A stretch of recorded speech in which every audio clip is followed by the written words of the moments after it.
Sejam bem-vindos a mais um episódio do LabJor Podcast. Eu sou o Guilherme Borges. Eu sou o Tomás Braga. Hoje é sexta-feira, dia 20 de março, e estamos aqui com o nosso convidado, Lucas Leite, professor de Relações Internacionais aqui na FAP, para discutir um pouco sobre a geopolítica atual. A tensão entre os Estados Unidos e o Irã não é apenas ameaças militares, mas também envolve fatores como interesses estratégicos, disputas energéticas e outros fatores também como a visão que essa guerra passa para o mundo.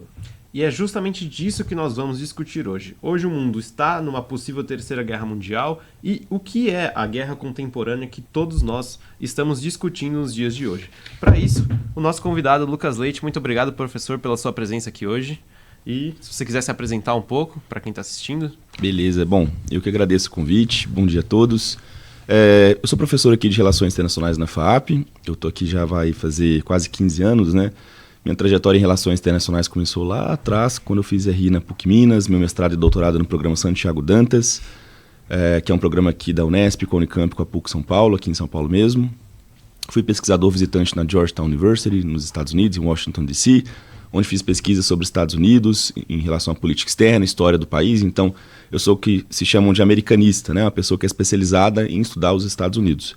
Fiz recentemente meu pós-doutorado na Universidade Federal de Uberlândia e desde então tenho envidado esforços para falar sobre questões contemporâneas de relações internacionais, questões ligadas a debates como a guerra, segurança internacional, geopolítica, entre outros. Então é um prazer enorme estar aqui para falar com vocês sobre esse tema. Tá, então eu queria começar com algumas perguntas iniciais com a nossa abertura, com uma frase, né? A guerra contemporânea não começa apenas com armas, mas sim com narrativas, né? Então, assim, os Estados Unidos hoje em dia, o que a gente pode enxergar é que são conflitos que acontecem faz muito tempo, né? Então, um que eu peguei aqui de exemplo foi a Operação Ciclone, né? Que aconteceu lá por volta da década de 80, né? Quando os Estados Unidos influenciou, né, o Oriente Médio entregando poder bélico, principalmente pela ajuda da CIA, e depois acabou que isso desenvolveu muitas guerras civis, né, no Oriente Médio, que até hoje algumas acontecem, né? Então, primeiramente, eu queria entender como esse conflito pode ser entendido como um ponto isolado ou ele é resultado de uma construção histórica mais profunda, como exemplo, essa do poder bélico. Ótimo. Essa pergunta é essencial porque nada nas relações internacionais é separado da história, né, do contexto em que está inserido. E se a gente olha para a questão específica do Oriente Médio, a gente poderia voltar bastante. Eu vou fazer uma digressão rápida aqui, que seria justamente no período da colonização. Então a gente pensa, putz, mas está voltando lá na colonização, está voltando lá atrás, né? Falando aqui de século XIX, século XX. Mas infelizmente é isso mesmo, né? A partir do momento em que a gente teve a divisão daqueles territórios ali, a partir do controle do imperialismo britânico e francês principalmente, mas não apenas, né? Se a gente pensar que antes a gente teve o Império Otomano, que a gente tinha alguma estabilidade, mas depois que entraram os países europeus e começaram a traçar linhas para o que viriam a ser países como hoje são o Iraque, a Jordânia, o Líbano, até Israel depois da Segunda Guerra Mundial, mas também boa parte dos países que estão ali naquela região que a gente chama do Levante, um pouco antes ali de chegar no Irã, né, até mesmo o Afeganistão também, que vai haver uma tentativa de invasão, né, da qual eu vou falar daqui a pouquinho. Tudo isso já demonstra para nós que não houve uma construção de fato efetiva com os atores locais, com os povos que viviam ali, com as nações que existiam ali. E aí eu estou falando das mais diversas opções, né? Falando especialmente do mundo árabe, deixando claro, por exemplo, também que o mundo árabe é muito diferente do mundo iraniano, que é muito diferente do mundo afegão, por exemplo. Perdão. O que nós percebemos, portanto, é que ali há uma diversidade muito grande de povos, religiões, culturas, e que isso nunca foi respeitado efetivamente. Então, quando a gente tem o fim da colonização britânica e francesa, o fim dos mandatos especialmente, nós vamos ter ali criados alguns países que são artificiais. Países como, por exemplo, o próprio Iraque, a própria Jordânia, em certa medida. Alguns desses países que não conseguem, de fato, unificar um povo em torno de uma identidade nacional.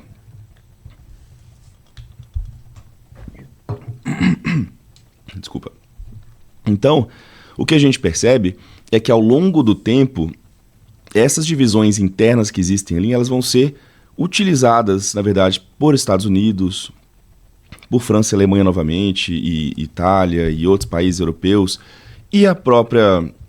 E nesse caso aqui, né, a gente está falando principalmente da atuação das grandes potências, até da União Soviética em certa medida, Então, o que vai acontecer é que essas divisões internas elas vão ser utilizadas para os interesses particulares e especialmente geoeconômicos. E aqui geoeconomia eu estou falando principalmente de quê? Petróleo também, né? E outros recursos. Quando a gente avança então um pouco mais, nós vamos perceber que os Estados Unidos eles atuam fortemente, mas especialmente após a Segunda Guerra Mundial, para garantir certos interesses ali, a partir justamente desses interesses geoeconômicos e geopolíticos. O que isso significa? A manutenção do controle de alguns recursos estratégicos, como o petróleo e o gás natural, o acesso a certos mercados através do Estreito ali de Suez, né, do Canal de Suez e também pelo Estreito de Hormuz, que é o caso principal do Irã, e além disso, evitar que a União Soviética controlasse esses territórios que tinham muita riqueza. Como que ele vai fazer isso? Impedindo que haja qualquer tipo de governo ali na região dos países árabes e do Irã e do Afeganistão nas mãos dos soviéticos. O que isso vai resultar? No caso do Irã, mais objetivamente, vai resultar na deposição do Mossadegh, que era um governo nacionalista que existia na década de 50 lá no Irã e que vai ser deposto porque resolve nacionalizar as reservas de petróleo. Ou seja, a gente teria empresas iranianas do próprio país explorando petróleo e ficando com esses recursos para investir dentro do país. Os Estados Unidos não aceitam isso, porque as empresas americanas e britânicas, principalmente, teriam que sair do país e não controlariam mais o fluxo desses recursos. Com isso, então, um golpe é dado nesse Mossadegh com apoio da CIA. Quem vai assumir é o Shah Reza Pahlavi, que vai ser uma monarquia bastante corrupta e conectada com os interesses americanos. E aí, por causa disso, vai ser um estilo mais uma ditadura mesmo, apoiada pelos próprios americanos. O que acontece é que praticamente 10, poucos anos, 15 anos depois, a gente vai ter a Revolução Iraniana, quando o Ayatollah Khomeini ele finalmente vai assumir o país, né, ele vai estar exilado, né, esse grupo de muçulmanos que apoiavam um regime, uma república islâmica, né, como é o caso de hoje em dia. Eles vão ser exilados e quando voltam na deposição desse Shah Reza Pahlavi, assumem, portanto, a característica do que teria já o regime hoje em dia, uma república islâmica do Irã, portanto. Conectando com outros temas, e aí só para encerrar essa parte mais do contexto, a gente teria ainda golpes no que seria a Síria, o Iraque, o Líbano, entre vários outros, né? E a própria criação do Estado de Israel, que vai servir como ponta de lança ali, na verdade, dos interesses do Ocidente, por exemplo, do que viriam a ser as décadas seguintes. O caso iraniano é a melhor demonstração disso, porque se conecta com a questão que a gente está discutindo agora, mas não é o único, né? O próprio Afeganistão também vai sofrer uma invasão soviética e os Mujahedin, que são os guerreiros santos, vão ser financiados pela própria CIA. E aí, pasmem, né? Um dos principais Mujahedin vai ser justamente Osama Bin Laden.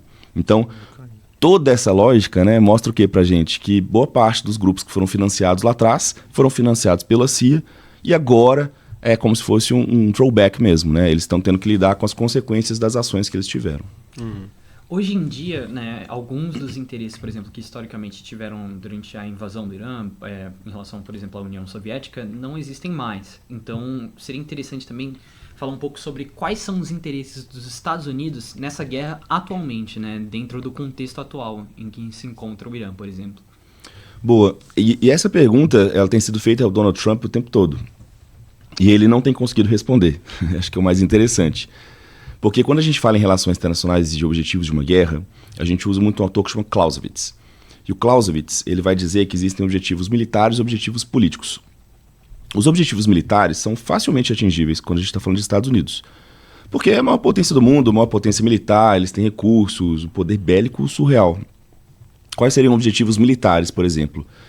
Você destruir a parte das forças armadas iranianas, acabar então com a marinha principal, acabar com a força aérea principalmente, e isso de fato aconteceu. Mas você não consegue alguns dos objetivos militares, que é acabar, por exemplo, com drones. A capacidade de fabricação de drones no Irã é muito grande e não é possível. Teria que haver uma investigação muito maior, porque boa parte da montagem desses drones, inclusive, vem de outros países como a própria China e Rússia. E esse mercado de drones não vai acabar de uma hora para outra, porque eles são aliados diretos do Irã e tem todo o interesse com que o Irã vença essa guerra. Então, a gente teria que pensar nos objetivos políticos, que deveriam ser os objetivos principais de uma guerra. Ou seja, o que se quer com essa guerra, afinal de contas, né? Um dos primeiros elementos que apareceram para nós é o fim do programa nuclear iraniano. Pronto. Então esse é o primeiro objetivo. Isso foi atingido? Foi. O programa nuclear iraniano basicamente não existe mais. Por quê? Porque morreram pessoas que são ligadas a esse programa, nesses ataques que aconteceram recentemente, mas não só isso.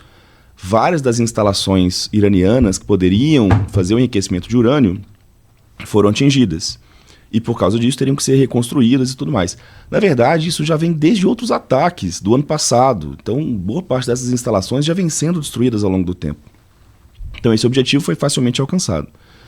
Mas aí a gente pergunta, mas a guerra continua. Ok, então a segunda questão é, há um interesse também geoeconômico, o petróleo. O Irã controla reservas gigantescas de petróleo. Ele tem o acesso, além de tudo, a um Estreito de Hormuz, que é por onde passa 20% de todo o petróleo do mundo diariamente. E não só petróleo, a gente está falando de recursos como um todo, né? E, portanto, controlar tanto as reservas quanto o transporte desse petróleo daria uma vantagem econômica e competitiva gigantesca. Mas aí a gente pensa o seguinte, Estados Unidos não precisa desse petróleo iraniano. Nunca precisou. Inclusive porque com a deposição, né, com o sequestro do presidente da Venezuela, ele hoje controla boa parte das reservas venezuelanas e no médio prazo isso já vai significar petróleo mais barato. Então, o que esses Estados Unidos quer com isso? A terceira questão seria a lógica ligada à geopolítica. O Irã é um país que tem interesses completamente diferentes dos Estados Unidos e é o principal país da região que vai contra os Estados Unidos. E nós não estamos falando de um país qualquer, nós estamos falando de um país que tem uma história de pelo menos uns 5.000 anos. Não era Irã, era a Pérsia e tudo mais, mas ainda assim existe um centro de identidade muito grande, unidade muito grande, e um poder militar, uma capacidade de usar seu próprio território como escudo, que é feito há milênios, na verdade, literalmente milênios. Né? Se a gente pensa até em invasão grega, Macedônia, tudo isso vai mostrar pra gente que o Irã ele é quase impossível de ser conquistado. Ninguém nunca conseguiu. Assim como o Afeganistão. E por quê? Pela questão geográfica. O Irã é um amontoado de montanhas muito grandes, num planalto, na verdade, num terreno extremamente difícil de se andar, que a gente fica imaginando, vou colocar tropas como? Vou colocar, por exemplo, tanques como? Impossível.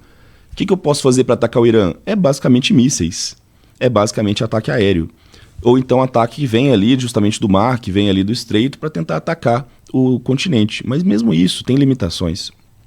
Então, tirando esse elemento, né, o que a gente pensaria? Então conquistar o Irã. Tirar então o último país ali que é o bastião de contrariedade do mundo ocidental e tudo mais.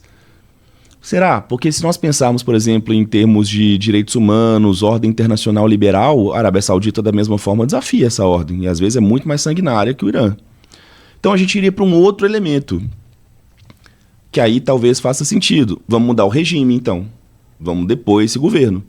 Se a gente depõe esse governo, a gente vai colocar um governo mais tranquilo, a gente controla mais a região e tudo mais. Beleza, mataram Khamenei. Resolveu? Não. Porque existe uma estrutura política ali ligada à Guarda Revolucionária, aos ayatolás e também à lógica do próprio sistema eleitoral, político partidário que existe dentro do país. E essa estrutura funciona muito bem. Então, se de novo matarem o Khamenei filho agora, né? O que vai acontecer? Vai entrar uma outra pessoa com capacidade de tomar decisões ligadas à Guarda Revolucionária, ligada à capacidade, portanto, de manter o regime funcionando. Então resta uma última coisa, a China. Talvez seja a China, justamente a relação que tem com a China, a permanência dessa aliança muito forte, o fato de Irã ter entrado no BRICS, toda essa construção que mostra geopoliticamente um contraponto muito grande à liderança dos Estados Unidos, que justifique, portanto, retirar, né, o poder desse aliado com a China, porque a China, aí sim, depende um pouco mais desse petróleo, mas a China também consegue diversificar essa produção. Então, em última instância, os interesses dos Estados Unidos, nesse caso, estão muito diversos, estão muito distintos, eles estão, na verdade, pulverizados em várias frentes. Qual delas é a verdadeira? Não sei dizer. Por quê? Porque os Estados Unidos não sabem dizer. Donald Trump foi perguntado várias vezes qual é efetivamente o objetivo americano. E aí cada um deles que ele ia falando ia sendo conquistado. Cada vez que isso acontecia, era nova pergunta sendo feita. E aí, para vocês terem uma ideia, o Trump já falou que a guerra já tinha sido vencida, que estava sendo vencida, que viria a ser vencida e que naquele momento não sabia mais se estava sendo vencida ou não. Ou seja, não há uma clareza em relação aos Estados Unidos, efetivamente, ao governo Trump em especial, e qual o status atual. o que eu posso dizer para vocês é que, eu vou usar uma expressão que os americanos usam, eles estão num quagmire. Eles estão numa situação em que eles estão na pior situação possível, porque eles já perceberam que não vão atingir alguns dos objetivos e o custo da manutenção desse conflito vai continuar muito alto. Então, é muito interessante isso que você falou, que você deu um panorama geral da narrativa das guerras, né? Eu vou citar aqui um autor muito importante que eu li também e entendi muito sobre esse cenário geopolítico desde o começo de tudo isso, né? Que é o Eric Hobsbawm, que ele contava na Era dos Extremos. E ele conta essa noção da guerra tradicional, né? Que a gente pensa que é aquela coisa lá, tanque de guerra, a gente se matando nas cidades, invadindo as populações, e hoje as guerras contemporâneas são assim. Não são só disputas por território, são disputas por petróleo, são disputas por poder político, poder bélico. E eu acho que vale citar, a gente vale citar também, que os Estados Unidos já teve alguns conflitos com outros países que não foram citados ainda aqui na nossa conversa, como China, Israel e Venezuela. Então eu queria entender sobre como os Estados Unidos, nessa guerra do Irã, pode influenciar esses outros países, como, por exemplo, Israel, que é aliado dos Estados Unidos, a Venezuela, que também teve problema com os Estados Unidos. Tá. Eu vou fazer, então, uma separação em dois momentos. Falar primeiro dessa questão dessa guerra contemporânea e depois falar justamente dessa questão dos aliados, né? Como é que ficaria. Tem toda a razão. Guerra contemporânea ela é muito diferente do que já foram as guerras do século XIX, começo do século XX. Porque vamos lembrar lá das guerras do século XIX, Napoleão. Você chegava com um exército gigante de um lado, Napoleão chegava com um exército gigante do outro. Eles iam para o campo de batalha. Exatamente, né? Aquela coisa meio direta. Venceu a batalha principal, venceu a guerra. No nosso caso, a gente não tem isso. Porque a tecnologia hoje nos impõe uma série outras de possibilidades de fazer ataque ou de se defender. A gente não precisa mais mandar 1 milhão de pessoas, 500 mil pessoas para o campo de batalha e ali vai ser decidido tudo. Então, nós, além de tudo, temos a ideia de que se você faz isso, não necessariamente, inclusive, você vai vencer a guerra. Por quê?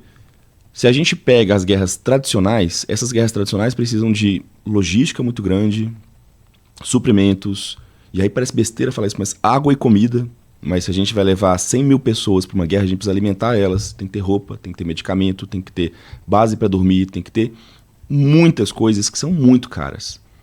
Então, lá atrás, a guerra já era cara, mas não tinha nem metade dos recursos que a gente precisa hoje para fazer uma guerra. Então, a guerra hoje é caríssima. Por isso que essa guerra hoje está ligada ao que você falou, ela está ligada à questão do hackerativismo, por exemplo. Está falando de cyberataques. A gente está falando aqui de drones, coisas que não existiam há 20, 30 anos atrás, da forma como são utilizados hoje. Inclusive, é bom lembrar que um dos presidentes americanos que mais usou drones para atacar o Oriente Médio foi o Obama, por exemplo. Né? Chamavam ele de Lord of the Drones, brincando aí com Game of Thrones um pouco, né? A gente vai ter essa guerra que é chamada também de guerra irregular, que não é aquela guerra em que a gente tem o tipo de armamento utilizado de forma igual entre todos. E mais importante, a chamada guerra assimétrica. O que significa essa guerra assimétrica? A ideia de que os poderes envolvidos na guerra são muito assimétricos, ou seja, são muito diferentes um do outro. Alguém é muito mais poderoso que o outro numa guerra assimétrica. E todos os conflitos que a gente teve de Estados Unidos, que a gente citou aqui, todos esses embates, todos eles, sem exceção, são assimétricos. Porque o poder americano é surrealmente maior que qualquer outro país com o qual ele entrou em guerra nos últimos 20, 30 anos. A não ser a União Soviética, mas não entraram de fato em guerra. Então, o caso do Afeganistão, o caso do Iraque, o caso da Venezuela atualmente, mais recente, o caso do próprio Irã, mas pode pensar aqui na Líbia, né, que teve a deposição do Muammar Gaddafi. Todos esses conflitos são guerras assimétricas. Quantas vezes os Estados Unidos venceu? Todas elas em que ele não precisou colocar boots on the ground, tropas no chão. Ou seja, ataque aéreo, mísseis e pronto. E aí ele usou das forças internas daquele país para poder modificar o governo, como foi o caso da Líbia, né? Na Líbia, na Primavera Árabe, eles prometeram à Rússia que fariam só uma zona de exclusão aérea, só que foram mais que isso. Atacaram com os aviões da OTAN boa parte onde eram as bases do Gaddafi, Muammar Gaddafi, e financiaram grupos internos para derrubar Muammar Gaddafi. Aí eles conseguiram mudança de regime. Só que a Líbia virou o que virou hoje. É um caos. Você tem 2 países vivendo dentro do mesmo país. Você não resolveu nada. Iraque. Você tem forças armadas iraquianas muito fragilizadas. Era um país mais pobre, já tinha sido destruído pela Guerra do Golfo na década de 90 e tudo mais. Chegam lá, em uma semana já destruíram o país, já conquistaram tudo. Conquistaram o país? Não. Saem de lá 20 anos depois, uma mão na frente e outra atrás. Como assim? O que adianta? Não tem jeito só vencer militarmente um país. Se você quer de fato ocupar aquele país, você tem que transformar as instituições completamente. Aí mandaram as botas no chão, né? Que a gente brinca. As tropas no chão. Ficaram 20 anos lá, morrendo diariamente em ataques por meio de ataques terroristas. O que isso mostra pra gente? Que essas pessoas que estão lá dentro, elas não vão ficar esperando você chegar com o seu melhor armamento, com a coisa mais tecnológica. Elas vão atuar de outra forma. E aí, de onde que a gente traz isso? Da Guerra do Vietnã. Guerra de milícia. O que é a milícia, se não uma forma de atuação contrária a uma potência muito mais forte? Portanto, mostrando que guerras assimétricas, se forem trabalhadas da forma convencional e não na contemporaneidade, igual a gente está falando agora, serão perdidas pela potência que está atacando. E aí a gente vai para o Irã para demonstrar isso.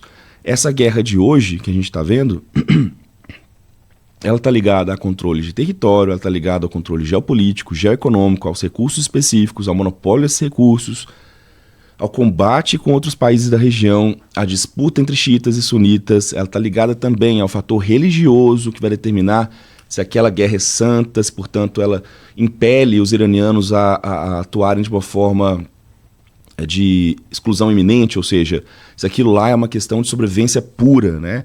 E aí eles podem chegar aquilo lá como uma guerra que, se eles forem mártires, tá tudo bem. Ou seja, como é que você luta com alguém que está disposto a morrer justamente porque acha que você de fato é o maior inimigo que pode existir, sendo que no seu caso não, você tem ali uma série de soldados que não estão dispostos a morrer, eles estão ali para trabalhar, para cumprir uma função, mas não no sentido de se martirizar, fazer um atentado bomba, por exemplo, ou qualquer coisa do tipo. Então, o que mais marca a contemporaneidade, os conflitos contemporâneos, é a assimetria. É um poder muito grande e poderes muito menores, muito mais fracos. E a vitória de longo prazo das potências ou dos países mais fracos. Por quê? Porque a ocupação de território não vai ser possível, de fato, só com poderio militar. Porque a gente chega num ponto muito interessante. Arma nuclear é importante? É, para dissuadir. Se eu tenho, você não vai me atacar. Agora, fora da Segunda Guerra Mundial, quais outras vezes armas nucleares foram utilizadas? Nenhuma. O que isso demonstra pra gente? Que você pode ter o maior poderio militar do mundo. Ele serve contra grandes potências. Uma grande potência versus grande potência. De resto, não. E aí, conectando com a questão dos aliados, o que a gente percebe é que os Estados Unidos, ao longo do tempo, ele foi constituindo, pelo menos pré-Trump, foi constituindo uma série de aliados, em especial Israel, ali na região. Então, Israel vai assumir, de fato, esse caráter, né, do único Estado democrático do Oriente Médio, do país que é mais conectado ao Ocidente. E aí a gente tem umas coisas para comprovar isso no sentido cultural e identitário mesmo, né? Israel faz parte da UEFA, por exemplo, né? Joga Champions League, não joga a Copa da Ásia. Parece besta a gente falar isso, mas não é. É uma demonstração de pertencimento. A gente está falando de um país que está incrustado ali, bem na região do Levante, bem no Oriente Médio, envolto de uma série de países muçulmanos que não veem Israel como legítimo, né? Hoje em dia isso já é mais razoável, né? Já tem países ali que lidam muito bem com Israel, próprio a Jordânia, né? A questão da Arábia Saudita é um pouco mais tranquila. Mas se você pega até Eurovision, né? Indo para a questão da música, os israelenses participam do Eurovision, né? Que é uma competição europeia. Ou seja, eles se veem como europeus, como brancos e tudo mais. Eles não se veem como semitas, né? Que são os árabes e boa parte dos judeus. Isso tudo para dizer para vocês que essa constituição de aliança dos Estados Unidos com Israel ela não é de sempre. Tanto que, em certos momentos, o movimento sionista que existe lá em Israel, ele vai se aproximar daquele país que melhor lhe oferecer recursos. Cogitaram, inclusive, se aliar à União Soviética em certo momento, na década de 50, mais ou menos, porque Israel sentia que não tinha todos os seus interesses entrelaçados ainda com a elite europeia, com a elite americana, dos judeus que viviam nesses países. Hoje, quando a gente olha para Israel, talvez Israel hoje seja muito um dos grandes fatores de instabilidade da região, e os Estados Unidos têm utilizado desse poder e dessa revelia que Israel tem da ordem internacional e das regras do sistema internacional para garantir os próprios interesses americanos. Então Israel, na verdade, faz o que quer há muito tempo, da forma que quer, porque é muito interessante para os Estados Unidos isso acontecer. Em muitos casos, os Estados Unidos não precisam ir lá, não precisa bancar, não precisa atuar, não precisa atirar, não precisa lançar míssil, não precisa fazer nada, porque Israel já faz isso. Nessa guerra, inclusive, a gente já tem comprovação, inclusive por ex-oficiais de governo que pediram que se demitiram do governo Trump, que é uma demonstração muito clara da ausência de comando ali, dizendo claramente, essa é uma guerra israelense, essa não é uma guerra dos Estados Unidos. Foi Israel que levou os Estados Unidos para o conflito. Tudo bem, não pode ficar parecendo também que Estados Unidos é um país, meu Deus, inocente, que, nossa, foi levado pelo mauzão Israel para lutar contra os iranianos. Os americanos tinham interesses diretos na troca de regime lá no Irã e tem todo o interesse do mundo no controle da produção de petróleo e dos estreitos, por exemplo, em especial o Estreito de Hormuz. Quando a gente pensa em outros aliados, a gente vai ver que essa lógica já está se esmorecendo. Caso de países europeus, por exemplo, se a gente pega a própria França, Itália, Reino Unido, todos eles falaram, não contem conosco, nós não vamos enviar tropas para lá. E quando a gente olha aqui para a América Latina, o único aliado de fato, bom, tem algum outro ali mais próximo, mas hoje você tem o Milei, que é um sujeito que está completamente isolado na América Latina, na América do Sul, idem, que está com o país quebrado, está piorando a economia do país e que fala em enviar tropas para o Oriente Médio, que não faz nenhum sentido, porque a América do Sul é uma região de paz, de não proliferação nuclear e tudo mais. O que a gente percebe, então? Que na marra, Trump faz aliados. E como é que é isso na marra? É o que você falou da Venezuela. Ele tirou um governo que era contrário ao discurso e à prática dos Estados Unidos, colocou outro. Ele vai, por exemplo, e apoia governos como o do Equador, que está fazendo ataques na fronteira com a Colômbia. Ele apoia ataques, por exemplo, na Nigéria, porque ele fala que é para combater grupos terroristas. Então, em última instância, essa relação de aliados e não aliados, amigos e inimigos, faz parte de uma lógica discursiva, de uma parte de narrativas, portanto. Porque se vocês olharem agora, qual que é a narrativa atual dos Estados Unidos para legitimar quem é aliado e quem não é? Quem concorda plenamente com seus interesses. Né? A gente está falando aqui de um governo que é de extrema direita, que é um governo que tem inclinações muito protofascistas, em certa medida, né? De acordo com alguns autores já vêm falando. Isso demonstra para nós que ser aliado dos Estados Unidos hoje não é uma boa ideia, a não ser que você esteja alinhado diretamente ideologicamente com ele, como é o caso do Milei, por exemplo, como é o caso de Orbán, na Hungria, e como é o caso de próprio Israel, que também tem um governo de extrema-direita. Em relação à a questão disso ser uma guerra de Israel, entre aspas, como esses oficiais falaram, eu acho interessante também abordar a questão de como o público americano recentemente vê essa guerra, porque eu vi um movimento não só de pessoas de esquerda que já tem uma certa rejeição, por exemplo, a Israel, na questão da Palestina, como também pessoas de direita que começaram a não querer se envolver com essa guerra, e eu vejo agora os Estados Unidos também tentar algumas propagandas, por exemplo, usando videogames para buscar apoio. Eu queria também saber um pouco sobre essa questão de como está a visão do americano em relação a essa guerra. Muito bom, porque isso aí tem saído já em pesquisas, né? E as últimas pesquisas mostram que grande parte dos Estados Unidos não apoia a guerra. É uma porcentagem razoável, acho que já passa, não sei se já chegou nos 50% ou já passou. O que é muito diferente de guerras anteriores em que a gente tinha ainda uma aprovação muito grande. Algumas guerras já tinha aprovação de 80% a 90%. No caso do Afeganistão, por exemplo, pós 11 de setembro, você teve a população toda embarcando nisso. Até a guerra do Iraque, em 2003, em certa medida, ainda teve aprovação americana no começo. Se a gente pega ali, especialmente essa guerra do Irã, nós vamos perceber que boa parte dos americanos está indo contra por algumas razões. Uma delas, a questão direta de que Donald Trump prometeu em campanha que não faria novos ataques, que não começaria novas guerras, que pelo contrário, ele seria o presidente que acabaria com todas as guerras. Esse é o que ele dizia, né? Ele não acabou com nenhuma guerra na prática. Ele gosta de falar que ele acabou com 7 conflitos. É uma mentira, não faz nenhum sentido o que ele está dizendo. E na prática ele acabou de começar outro. Né? Desde o começo do seu governo atual, ele tem feito ataques ao Irã e mais recentemente agora fez ataques conjuntos com Israel numa medida mais ampla. Então, quando a gente olha nesse sentido, a gente vai ter uma população americana que está se sentindo traída. Mas é todo americano que está assim? Não, não é todo americano. Você ainda tem um grupo que vai apoiar os Estados Unidos, que na verdade vai apoiar Trump no que ele fizer. Por quê? Nesses governos de extrema-direita, a gente tem uma relação ali muito forte com a ideia do líder, né? Essa figura mitológica do indivíduo, que ele tem poder para tudo, e que eles têm o direito de fazer isso, e que isso representa o poderio americano, e que isso tem que ser aplicado. Então, o trumpismo é muito forte nos Estados Unidos, e essa base de quase 30% que o trumpismo tem, ela vai apoiar Trump independente do que ele fizer. infelizmente. É a lógica das massas, do fascismo mesmo, que tem aqui no Brasil, que tem em outros lugares.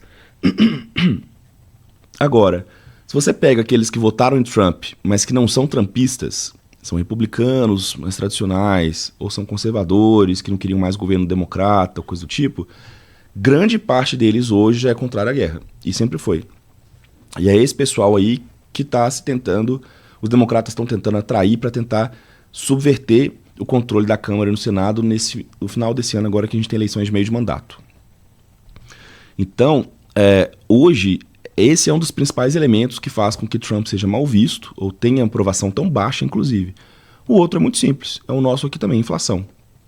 Né? Guerra, especialmente guerras que envolvem petróleo, envolvem Oriente Médio e hubs de logística, como é o Estreito de Hormuz, envolve um preço muito grande, né, maior de alimentos e de combustível, além de fertilizantes, entre outros produtos e insumos, para a indústria americana ou para a indústria de outros países.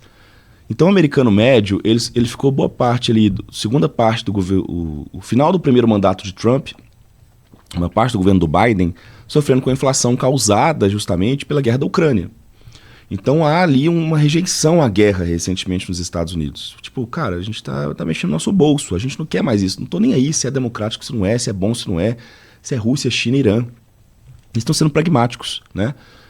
O ponto é que o Biden resolve a questão inflacionária, Trump pega esse começo de governo, então, muito bom nesse processo de estabilização econômica, macroeconômica, mas afunda o país de novo nessa questão, porque está gastando bilhões de dólares, né, especialmente com a questão da migração nos Estados Unidos, do ICE, do muro e dessa luta em geral contra esse inimigo que não existe, e está gastando muito dinheiro na questão da guerra contra o Irã e outros conflitos que têm feito ataques consistentemente. Os Estados Unidos passou, acho que ontem ou anteontem, né, a barreira dos 39 trilhões de dólares de dívida pública. É um recorde, nunca se chegou próximo disso. Mostra pra gente, portanto, que há um descontrole das contas públicas lá. Mas é isso, se ele tem o dólar, ele consegue ainda, de certa forma, controlar isso, emitir título da dívida e pagar essas guerras tranquilamente. Só que não quando chega nos recursos como petróleo. Com petróleo você faz combustível. Com combustível você faz o transporte da carga de qualquer coisa. E aí a gente está falando de diesel, a gente está falando de querosene, está falando de gasolina, de tudo. Então o preço de tudo vai aumentar. O preço do frete vai aumentar. Por isso que aqui no Brasil os caminhoneiros estão fazendo essas movimentações. Por isso que as companhias aéreas estão pedindo, pelo amor de Deus, para acabar com a guerra, porque o preço do querosene está ficando muito alto, as passagens aéreas já estão caríssimas. Além de que você vai ver que a passagem de aviões ali ficou completamente comprometida. Você tem Ucrânia, Rússia de um lado, você tem Irã do outro. Vai passar avião como ali? Né? Sem contar o hub que a gente tem em Dubai, Abu Dhabi, por exemplo, que muitos aviões paravam ali naquela região para poder ir ali para o Oriente ou para outros países ali mais para a região oriental do planeta. O que isso mostra para a gente? Que a população, de duas formas, está se sentindo traída, na questão econômica e na questão política. Então, nesse sentido, é que eu acho que, de fato, o Trump está enfrentando uma oposição muito grande, o que não quer dizer que ele não tem apoio interno, e o que não quer dizer que ele não possa reverter isso de alguma forma até o final do ano. Em política, tudo pode acontecer.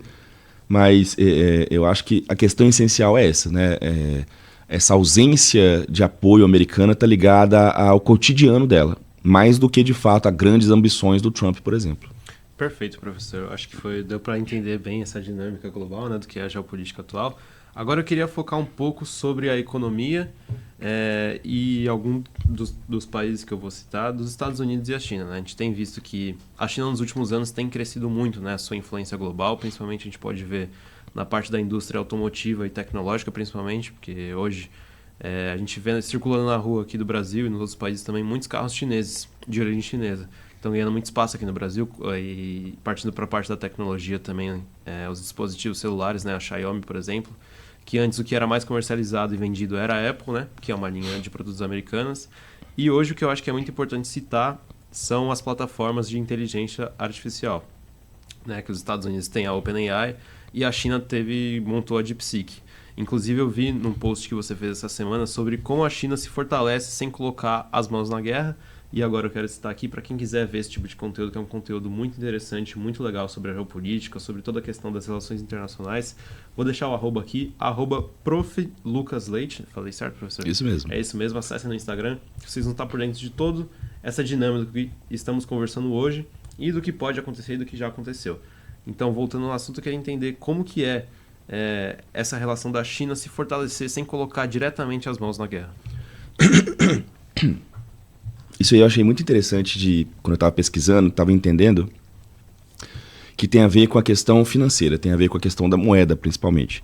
A moeda chinesa, yuan, ela vem sendo gradativamente utilizada por mais países para fazer trocas comerciais.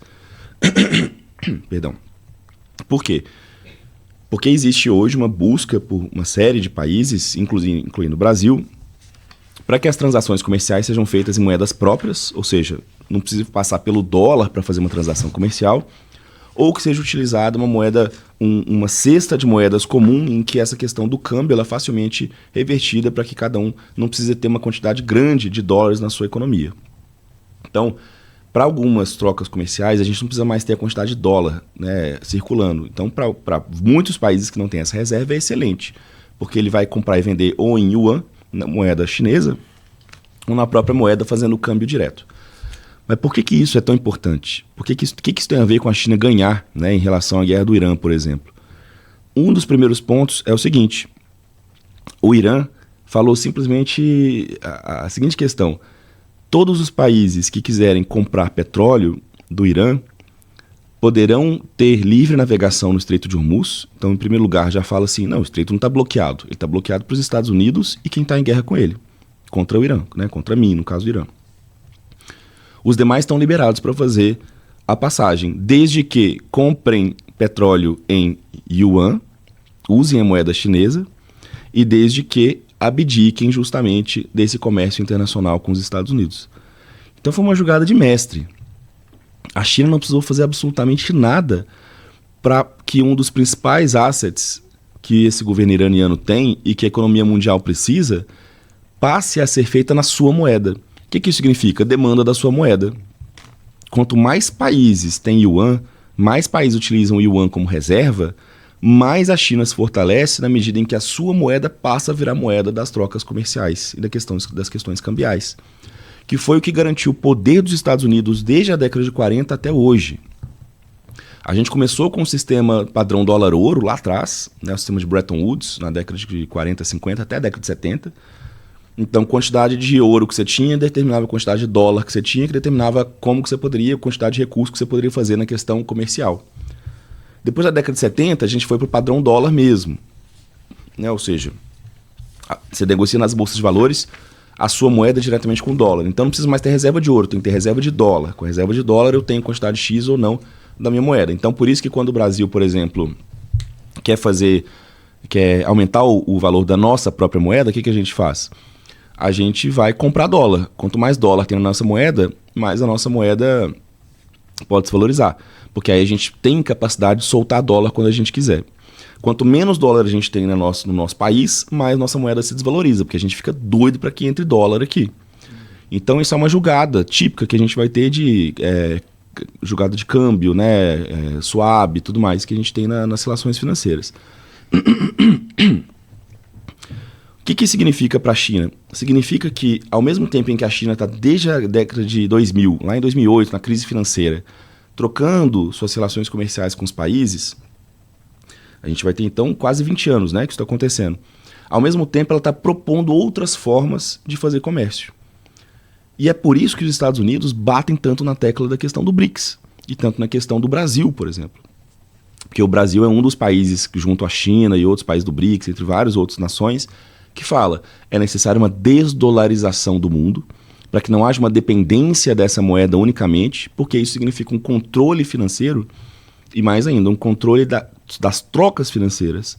A Rússia, quando entrou em guerra, qual foi uma das primeiras ações dos Estados Unidos? Excluí-la do sistema de pagamentos ocidental, que é controlado por quem? Estados Unidos, que é o SWIFT. Quando tirou a Rússia simplesmente não podia mais, pura e simplesmente, sua moeda não valia mais nada. Imagina que loucura. A partir de um dia para o outro, você não pode fazer comércio internacional, você não pode comprar e vender. E a Rússia vendia muito petróleo. Então, como é que eu vou vender aquele petróleo? Como é que eu vou ganhar dinheiro? Como que a Rússia subverteu isso? Primeiro, ela comprou ouro nas últimas décadas numa quantidade absurda. E ouro hoje talvez seja o ativo mais valioso. Toda crise que tem, podem ficar de olho. Os atores compram ouro, muito ouro. No segundo caso, a Rússia procurou quem? A China. E fez as trocas comerciais agora baseadas em quê? No dólar e no SWIFT? Não. No yuan. No próprio rublo. O que isso fez? A moeda russa voltou a ter valor, está valendo mais do que valia antes da guerra da Ucrânia, e a China conseguiu um parceiro direto gigantesco, que vende petróleo, que tem uma posição geopolítica importante e que agora compra na sua moeda. Quando a gente vai juntando esses pedacinhos, desdolarização, trocas em yuan, trocas a partir do petróleo com a Rússia e com o Irã em yuan, a gente vai vendo que a China ela não precisou pressionar ninguém, fazer nenhuma sanção, não precisou dar um tiro, não precisou mexer nenhuma cartada ali, porque com essa ação dos Estados Unidos de constantemente pressionar seus aliados ou de usar de sanções econômicas, questão da guerra contemporânea que a gente falava, né? Sanções, embargo, como é o caso de Cuba, pressões diplomáticas, tudo isso, né? Por exemplo, não permitir que certos componentes eletrônicos sejam vendidos para certos países. O que a China resolveu? Tá bom, não tem problema. Eu faço tudo sozinha, eu busco outros aliados, eu uso a minha moeda. Então, quando o Irã dá um recado para o mundo todo falando assim, vocês querem passar pelo Estreito de Hormuz? Tá liberado. Paguem em yuan. O que ele está querendo dizer? Que aquele contraponto todo que o BRICS faz, né, inclusive propondo o BRICS Pay, não sei se vocês viram, né, não é uma moeda nova, mas é como se fosse um Pix. Olha que loucura isso, né? De fato, o Pix original aqui do Brasil está inspirando a criação de um meio de pagamento internacional que vem justamente para tentar substituir as transações financeiras tradicionais sem custo, que é o que nós temos aqui no Pix. 24 horas, com integridade gigantesca, né? Blockchain, segurança gigantesco. E por que isso é tanto problema, né? Mas, gente, até agora, né? Qual que é o problema em trocar em outras moedas? Duas questões. Primeira, se você tira o dólar de jogo, os Estados Unidos não vai poder mais emitir dinheiro da forma que emite. Por que ele não tem inflação? Por que ele pode emitir dinheiro e não gera inflação, né? Não gera perda de valor da moeda? Porque todo mundo precisa da moeda dele. Então, quanto mais moeda tiver, melhor. Os países estão felizes. E segundo, já que ele tem o controle desse recurso, desse dólar, ele pode emitir títulos da dívida dele. Então, a dívida dele aumenta, mas ele emite título. Então, ele vai pagando essa dívida no longo prazo com esses títulos. Se esse título não vale mais nada, a economia dos Estados Unidos desmorona. Ela vai cair. Vai cair de podre mesmo. Fica estranho, feio falar assim, mas é isso mesmo. Porque ela não tem sustentação. O dólar é completamente artificial. Ele não vale efetivamente aquilo. Se nós temos outras moedas ou meios de pagamento que tiram o dólar da jogada, acabou a hegemonia do dólar. E acabou, portanto, a hegemonia dos Estados Unidos no sistema financeiro. E por último, tem a ver com essa capacidade que os países teriam justamente de acumular moeda em outra, né, de outra forma, e isso excluiria os Estados Unidos completamente da capacidade de pressionar os outros países. Então, se os Estados Unidos te pressiona e fala, vou te tirar do SWIFT, se eu não preciso mais do dólar, tá bom, fica à vontade. Eu faço com a minha. Eu faço com a minha. Perfeito. Eu uso um BRICS Pay, eu uso outra forma de pagamento. Então, a tecnologia, mais o sistema financeiro, mais a geopolítica estão andando juntas no contraponto aos Estados Unidos por grupos como o BRICS ou por países como China, Rússia, Brasil, Índia, entre vários outros nesse caso. Em relação a isso, uma pergunta que eu tenho é, você vê então esse risco o dólar como um fator crucial numa possível escalada, vamos supor, de guerra no futuro? Se existe alguma perspectiva dos Estados Unidos fazer alguma movimentação drástica para tentar evitar isso num futuro próximo? Vejo porque eu acho que já está acontecendo. Eu acho que o ataque à Venezuela, eu acho que o ataque ao Irã já fazem parte dessa lógica de eliminar os atores que me contestam. Porque não são poucos atores. Se a gente, por exemplo, pega Cuba. Por que a maior potência capitalista do mundo precisa suprimir um país que se diz socialista para mostrar para todo mundo que ele não funciona? E aqui não é fazendo defesa de nada. Mas é no sentido assim, peraí, por que eles precisam gastar tantos recursos? Matar eles de fome, tirar energia, igual fizeram agora, né? Colocaram Cuba no escuro durante quase 2 dias, 3 dias. Por quê? Porque sim. Porque Cuba não quer ceder aos interesses dos americanos. Porque Cuba não quer mudar seu regime político. Né? E aí a gente entra na questão da autodeterminação. Os Estados Unidos pregam como um dos elementos de política externa, desde o começo do século passado, a autodeterminação dos povos. O que é isso? Que cada povo tem que ter o direito de definir seu governo, como ele se governa, quais são suas regras, tudo mais, seu regime político. Mas é fake, isso óbvio, né, gente? Pelo amor de Deus. Né? Isso não acontece na prática. Então, por que eu estou falando de Cuba para uma questão que está ligada à intervenção do dólar? Porque quanto mais países batem de frente e mostram que os Estados Unidos não são um aliado confiável, não são um país com o qual você pode se contrapor de alguma forma, em qualquer nível. E aí você pega Cuba, você pega o Irã, a Venezuela, você pega a Rússia. Mas você não precisa ficar só nesses países. A gente pode pegar países, por exemplo, como até a própria Índia. A Índia é um país que tem uma aliança, de certa forma, com os Estados Unidos muito grande. Aí você vê que aqui um dos representantes do governo americano falou recentemente: a Índia, a gente aceita e gosta muito... Aceita, olha a palavra. A gente aceita e gosta muito do crescimento deles, mas tem que ter limitações. Não pode ser que nem a China, porque aí a gente não vai conseguir controlar. Então, peraí, eu posso ser aliado dos Estados Unidos, mas eu tenho que lembrar que eu tenho um limite do meu crescimento, porque eu não posso desafiar eles, não posso ficar maiores que eles. Então a Índia, mesmo sendo aliada, já está com restrições ali. Brasil, aliado estratégico dos Estados Unidos durante mais de 2 séculos. Literalmente, foram 2 séculos agora que a gente fez de relações políticas entre os dois países. E eles fizeram o que fizeram conosco agora na questão das sanções. Sendo que o Brasil tinha déficit, tem déficit com os Estados Unidos, ou seja, a balança comercial com os Estados Unidos é melhor para eles. E essa era a justificativa do Trump colocar sanções nos outros países, ou seja, então para nós não faz sentido essa sanção. Mas aí ele vai falar porque o sistema jurídico de vocês e político de vocês está culpando o Bolsonaro. Vocês estão tratando ele de uma forma ilegal e tudo mais. Aí você para e pensa, não, então peraí. Não tem nada a ver com a economia, não tem nada a ver com o controle de fato, ou com a relação de fato de déficit ou não. Tem a ver com o controle político. Então por isso que eu não separo as duas coisas. O dólar, que é a questão financeira, do comércio, que são as sanções, do político, que é o controle de fato dos regimes, quem é meu aliado ou não, anda completamente junto. Por isso que eu acho que isso já está acontecendo, né? A retirada do Maduro não é porque eles são contra o Maduro, porque, nossa, viola os direitos humanos, ele é horrível e tudo mais. É porque é um governo que vai contra a lógica dos Estados Unidos nesses 3 campos, econômico, comercial e político. Político pela contraposição direta, contra a hegemonia americana. Comercial porque não vende petróleo para os Estados Unidos da forma como os Estados Unidos quer. E a questão financeira, por quê? Porque a Venezuela já vendia petróleo para a China e para outros lugares, usando as moedas próprias. Então nós estamos falando aqui das maiores reservas do mundo, que são as da Venezuela, já produzindo e vendendo petróleo, já estavam, né, produzindo e vendendo petróleo, tirando o dólar da questão.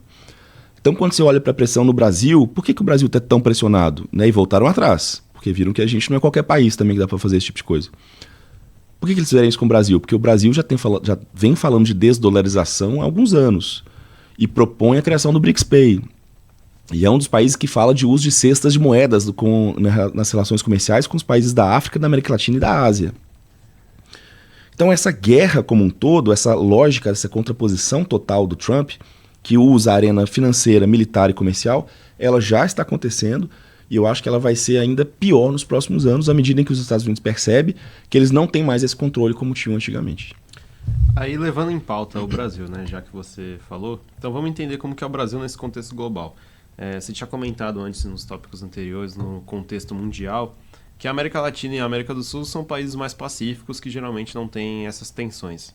Mas o Brasil hoje, você falou da dólar dependência também, do BRICS-Pay, como essas tensões podem impactar diretamente a nossa economia e a nossa vida, seja para viver aqui no Brasil, ou seja para querer ir lá para fora, para comprar produtos estrangeiros? Como que isso funciona aqui no Brasil? Olha, quando a gente pensa num governo como o governo tradicional nos Estados Unidos, Biden, Bush, republicano ou democrata, com o Brasil a gente nunca teve esse problema. O Brasil sempre teve uma balança comercial muito forte com os Estados Unidos, eles já foram o nosso maior parceiro comercial. Hoje são o 2º maior parceiro comercial ainda, então é muita coisa. A gente tem uma relação política, educacional, de política de saúde, de cooperação internacional gigantesca. Então são países que sempre andaram juntos. O que muda é de fato Trump, né? A variável que vai mudar ali é Trump. Por exemplo, a gente nos governos anteriores a gente discutia a possibilidade de acabar com visto de entrada de brasileiros lá nos Estados Unidos. O Trump reforçou e falou que não, acabou. Não tem nem isso. O que o Brasil fez? Tudo bem, então nós vamos usar da reciprocidade. Para entrar aqui no Brasil, americanos precisam de visto também. Pronto, todo país faz isso. Não é vingança, não é recalque, não é nada disso. O Brasil sempre defendeu um processo de cooperação mais amplo com os Estados Unidos na medida em que houvesse investimentos americanos aqui na região com troca de tecnologia. Americanos raramente aceitaram isso. Pelo contrário, a gente comprou caças, por exemplo, para nossas Forças Armadas da Suécia, porque justamente eles prometeram transferência de tecnologia. A gente está construindo nossos submarinos nucleares com a França porque eles estão transferindo tecnologia e know-how e modus operandi. O que isso demonstra? Que o Brasil é um país que é pragmático. Não é um país que busca conflito, não é um país pró-guerra. O Brasil é um país que defende as instituições internacionais, a cooperação internacional, a integração regional, o livre comércio, o direito internacional. Ou seja, o Brasil é um país que vai falar o seguinte: guerra é a última das opções e realmente a gente vai buscar a diplomacia e as instituições internacionais para resolver tudo. Só que o governo Trump ele é o oposto disso. Ele é contra as instituições internacionais, pelo contrário, né? Ele é totalmente no sentido de sair das instituições, de desfinanciar as instituições, que é o que ele está fazendo mesmo. Então isso bate de frente com a nossa forma de olhar para o mundo. Qual o impacto que isso tem? Depende. Se a gente olhar em termos de investimentos, os investimentos americanos permaneceram mais ou menos a mesma coisa. Por quê? Porque quando a gente pensa na questão da grana, essas empresas multinacionais americanas continuam olhando para a gente aqui com muito interesse, no nosso mercado de trabalho, no nosso mercado consumidor, que é gigantesco. E é aquilo, se eles saírem, tá bom, não tem problema não. O que mais tem é empresa no mundo oferecendo serviços e produtos. Não à toa, a gente está comprando BYD, a gente está comprando, como que é? Great Wall Motors, né? Sim, a GWM, que também é chinesa. A gente está comprando aqui, tem uma indiana nova que chegou, que eu não lembro o nome, que também está vendendo, toda vez que você vai em shopping aqui, shopping de luxo aqui em São Paulo, você vai ver os carros dos caras sendo exibidos. Se você for ver, por exemplo, países europeus, tem um comércio com o Brasil e estão doidos para aumentar esse comércio com o Brasil, marcas tradicionalíssimas. Então, a China, os países europeus, o Japão, a Coreia do Sul, todos esses países estão de olho aqui no mercado brasileiro e se as empresas americanas pararem de investir, não quiserem mais comprar ou vender para o Brasil, não tem problema. Ah, vai ter alguma questão? Vai. A gente não troca do dia para a noite um produto pelo outro. Uma máquina industrial, né, um setor como um todo. Mas isso é facilmente adaptável, porque há um interesse muito grande dos outros atores de estarem aqui. Então, quando nós olhamos na esfera comercial, a gente está conseguindo sair muito bem das sanções. A gente tem uma diversificação de parceiros gigantesca. A gente está aumentando, a gente abriu mais de 350 mercados novos para os produtos brasileiros nos últimos 2 anos. O que isso demonstra? Resiliência. Uma economia forte, resiliente, com capacidade de articular interesses com outros países. Então, por isso que as sanções não tiveram o mesmo impacto que tiveram em outros países. Agora, quando nós falamos do petróleo e do Estreito de Hormuz em particular, a gente está falando aqui da navegação de uma série de navios com recursos que não são só petróleo, de uma cadeia de valor global. Não é só a gente. Então, por exemplo, a gente está sendo afetado pelo petróleo? Não tanto. O que está afetando mais a gente? Fertilizante. Porque a gente usa fertilizante para a nossa safra, justamente para o nosso setor agrícola. Então, a gente está muito mais preocupado agora em suprir os nossos fornecedores, né, o nosso setor agrícola com fornecedores de fertilizantes, porque primeiro vinha da Ucrânia, já não vem. O segundo, passava ali pela região, agora não vai conseguir mais passar. Então a gente está tendo que lidar com essa questão. E porque, obviamente, o Brasil não tem interesse nenhum que o preço de outros produtos aumente, porque isso vai gerar o quê? Inflação aqui no nosso país. Então, a questão ela é mais ampla. Ela demonstra que, mesmo que Trump não queira, as cadeias de valor hoje globalizaram-se. E mesmo que os Estados Unidos queiram se fechar, colocar sanções, impostos, taxas, o que eles quiserem, na prática, quem os Estados Unidos está punindo principalmente é o próprio povo. A gente já tem dados que mostram que hoje a população americana é quem paga por essa extra taxa, inclusive também por meio de inflação. Então, para o Brasil, a questão do petróleo não pega tanto. Nós produzimos muito petróleo, nós exportamos petróleo e a gente tem acesso a outros grupos de mercados de petróleo em que a gente consegue suprir nossa demanda. Outro ponto é que a gente tem a questão do etanol, que ajuda bastante, né? Então, em termos de combustíveis, se vocês virem aumento na bomba de gasolina e de álcool, ele está fora da realidade, né? Então, já fica a dica aí para todo mundo. Diesel, tudo bem. Querosene, tudo bem, porque a gente depende da importação de alguns refinos específicos que não acontecem aqui no Brasil. O resto é, de fato, só campanha política, igual a gente já sabe que está acontecendo aqui, né? Que tem ligação com grupos de caminhoneiros, que está ligado à extrema-direita, que está ligado ao processo eleitoral do Brasil esse ano. Então, aí eu já vou conectar com o último ponto. O processo eleitoral brasileiro já está sendo afetado por essas questões do governo Trump, da extrema-direita e dessas movimentações mais amplas. Ou seja, teremos interferência nas eleições? Não é que a gente vai ter, já temos interferência nas eleições. Quando um representante, por exemplo, do governo Trump quer vir ao Brasil e quer conversar, por exemplo, com um ex-presidente que está preso, que não é candidato, para discutir eleições. Desde quando, né? A gente precisa de, primeiro, aceita um ator externo para vir negociar o que a gente pode ou não fazer nas eleições brasileiras. E segundo, em que medida que isso pode acontecer no nosso país sem que a gente tenha algum controle. Então, para mostrar para vocês que o elemento político, comercial, financeiro, tudo de novo, se envolve, porque a lógica hoje é global, não é mais local. Perfeito. E para finalizar, uma pergunta, né, considerando na Primeira Guerra Mundial, antes da guerra, não era chamada Primeira Guerra Mundial. Isso foi feito depois. Segunda Guerra Mundial, mesma coisa. Você acha que, considerando a desdolarização e os efeitos dela, a gente está caminhando para uma Terceira Guerra Mundial ou a gente já está numa Terceira Guerra Mundial? Essa pergunta é capciosa. Jornalista adora fazer, né? Vocês já estão no caminho certo mesmo. Respondi tantas dessas já, que olha só, depende. Se a gente pensa na Primeira Guerra, ela é chamada da Grande Guerra, né? Aí depois tem a Segunda Guerra, a Segunda Grande Guerra, então virou Primeira e Segunda Guerra Mundial, por isso. Que quando descobriram já estavam lá, né? Mas tem uns pontos de inflexão, né? O ataque do Francisco Ferdinando, o arquiduque da Áustria, né? Da Sérvia, se não me engano. Ixi, acho que era da Áustria. Ele morreu em Sarajevo. Isso, então é isso mesmo. Sim, aí depois já começou a Primeira Guerra Mundial. Perfeito, exatamente. O assassino foi sérvio. Isso, exatamente. Da Associação Secreta Mão Negra, né? Aquela coisa toda. A Segunda Guerra tem a ver com a invasão da Polônia, mas os indicativos já estavam todos ali. A gente vai ter uma Terceira Guerra em que a gente tem um ponto desse? Não sei. O que eu posso dizer para vocês eu acho improvável que a gente tenha guerras como a gente teve anteriormente. Uma razão muito simples para isso nós temos hoje a questão nuclear. Grandes potências provavelmente não vão entrar em guerra entre si, que isso significaria o que a gente chama de destruição mútua assegurada, o MAD, né? Mutually Assured Destruction, em que acaba tudo, acabou, não tem o que fazer. Se o aparato nuclear fosse tão facilmente utilizado, ele já teria sido utilizado na Ucrânia, já teria sido utilizado no Irã, né? E tem gente que cogita que Israel vai usar arma nuclear. Israel usar uma arma nuclear, ele se isola completamente do sistema internacional e a gente vai ter uma escalada muito grande do conflito. E provavelmente algum tipo de resposta. Então Israel sabe que se ele usa arma nuclear, é o fim da história, é o fim da linha. Por isso que hoje eu não diria que a gente está numa terceira guerra nuclear, numa guerra mundial. Mas eu acho que nós estamos em um conflito mundializado. Porque não há mais escolha a não ser atuar globalmente nos conflitos. Por que eu digo isso? Porque se você fecha o Estreito de Hormuz, você já afetou o preço internacional de tudo. Se você atua na questão das eleições dos países, igual já está acontecendo, a extrema-direita está fazendo, você já está afetando ali, de certa forma, a soberania de uma série de países.